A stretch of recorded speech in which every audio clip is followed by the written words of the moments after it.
Svetlana Shlopak, the founder of UKVisaSuccess.com is here. If you're a new national or a family member of a new national, you are probably quite naturally concerned about your immigration rights in the UK.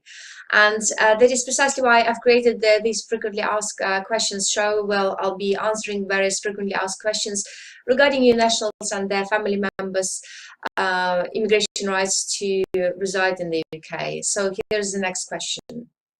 EU nationals, qualified persons, students. If you are an EU national student, how can you prove that you are a qualified person for the purposes of EU law? And why should you prove that in the first place? This is because only those EU nationals who become qualified persons may remain in the UK after 3 months.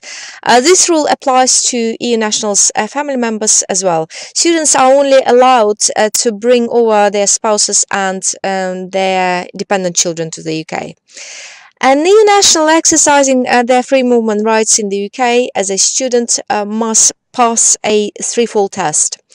Number one, they should prove that they are enrolled for the main purposes of following a course of study, including vocational training at a public or private establishment, which is financed from public funds and recognized by the Home Office as an establishment accredited to provide such courses or training. Number two, they have comprehensive sickness insurance cover in the UK for themselves and all their family members. And number three, they have enough money to meet their living expenses without claiming benefits in the UK.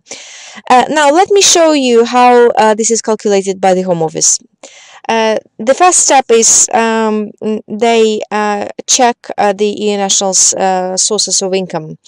To help them do this, please provide them with one or more of the following documents: bank statements showing your savings, evidence of any pension payments, if this is relevant, receipts of education grants from overseas, income of your partner or your spouse, or income from your parents, and this has to be from the legal source, from the legal and allowed source.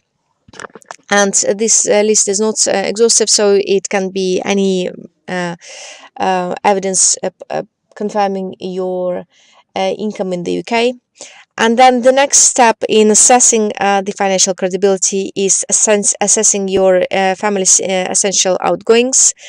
And this is done by calculating all your financial commitments, including rent or mortgage payments, utility bills, loan, credit cards, and other personal debt payments, additional costs such as travel, food costs, etc., etc.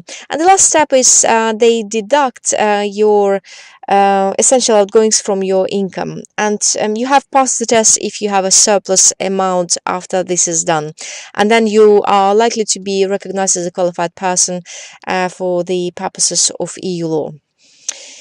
If you have watched my previous video, you'll notice that students and self-sufficient people should pass exactly the same self-sufficiency test, and both categories should have comprehensive sickness insurance as well. So the only difference between the two is the fact that students should provide evidence of their education in the UK.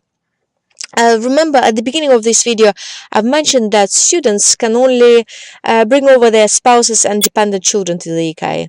And there is no restriction for self-sufficient persons, and they can invite virtually any direct or extended family member to the UK as long as they can prove their financial credibility and the fact that they will be able to look after them while they're in the UK.